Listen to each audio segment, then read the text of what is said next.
All right, Ashley, so a question that pops up a lot when I'm on jobs from older welders and people who've been doing it a really long time is, or even younger dudes, is how to not get burnout in the welding industry because you are under the hood, the same welds for days on end, welding nonstop, the same position. How do you not get burnout?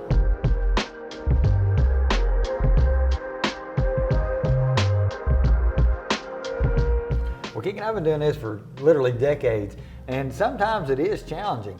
You know, I tell a lot of young people when they first start off, they've got to let the weld talk to them. You know, that weld is going to tell you what it needs. Does it need more speed? Does it need more heat? Does it need more filler? Does it need to slow down? But once you get past that, it's just you and the bead. You know, you're looking at a puddle the size of a pencil eraser, and that's what you've got to look at day in and day out on your job. You know, so it's one thing to say, I want to be a welder, but you really got to love welding to do it. But you got to start switching it up. So in other words, I may weld, 50 of the same valve or 50 of the same OLED, but each one is unique. Each one is different. And I try to think about where my next weld is going. So I'm always thinking about what the next weld is going to be while I'm working on that one to give my mind a chance to roll.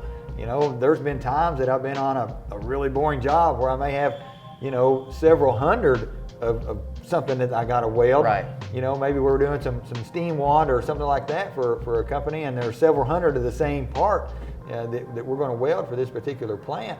So I'm going to start thinking about, hey, maybe I'm going to hum my favorite song or sing a favorite tune Right. To get in a rhythm to keep me going and that sort of thing. Okay. What are some things that you're doing to mix it up a little bit? Yeah, so I'm in year 5 of welding. So the first 2 or 3 years, you love every weld. It's awesome. I can't wait to make it. About year 4 or 5, you're kind of like, all right, I've seen this weld before. I know how to do this. And about year 5, you're comfortable with welding everything. So now you don't even think while welding. It's like driving. So some things that I do is I switch up my technique. I may walk one pass. I may freehand one pass. And then also, if you're welding with a partner, just start having conversations with them. Make it fun, listen to music. There's a whole bunch of different things that you can do to make it enjoyable. And something that has been on my mind lately is, besides like the welding aspect, how else do people get burnout in the welding industry? Right. And that is, when you're a welder and you're young and you're making a lot of money, you can make bad financial decisions.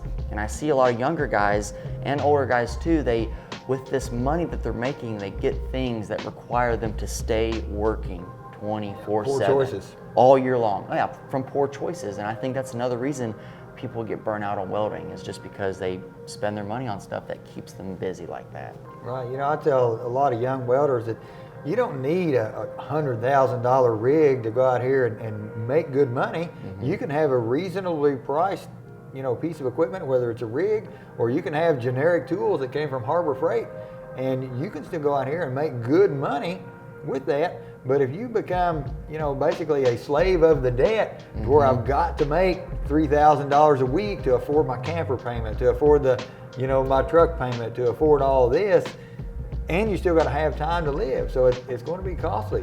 Right, and it becomes an endless cycle too once you bring a family into it. Right. So then you're always away from your family, trying to make them big checks to pay for all this stuff and your family. So as a younger welder, you just got to be really careful about how you spend that money starting out in the welding industry, because the first 5 years are really important, also financially and with enjoying it about year 4 or 5. Just staying, into it, and because once you lose interest or you think you're getting burnt out, your weld quality goes down, you start becoming a poor employee, and I've seen it on a lot of jobs. So and this is the type of the industry where I'm not at a factory every day. I don't have to go in. It's not a 9-to-5 job and clock in and I'm just pushing a button and I'm getting bored. Those jobs do exist, and you got to figure out ways that if you are in the factory and you're making the same gate every single day or the same component for a Ford Motor Company every single day, you got to figure out ways that a welder in those jobs can liven it up a little bit, and different things you can do, different routines. But for the traveling welder, you may work 2 weeks in California and get tired of the hot West Coast, and maybe you want to go work a couple weeks in the northern United States and some time up there. So right. You can move around some. Right, and that's why I've stuck with doing turnarounds and shutdowns, because it's like 4 weeks here, it'll be 8 weeks here, it'll be 2 weeks here. So it keeps you busy, it keeps you moving around, good money, traveling, never in the same spot once. So that's why I stuck to that side of the industry. Right. You know, it's different. I spent a lot of time running my own shop. So there were jobs that, you know, people would bring piping components and boiler components and different things to me, and we were making parts and shipping them all over the country. And even though that may be in the same place, I've still got different work coming in. So if you want to be an entrepreneur and run your own business, that's a way that you can make it interesting for you as well. Right. So hopefully this video helps you out, guys, with trying not to get burnout in the welding industry. And there are tons of other ways to go about this, but this was just mine and Ashley's take on it.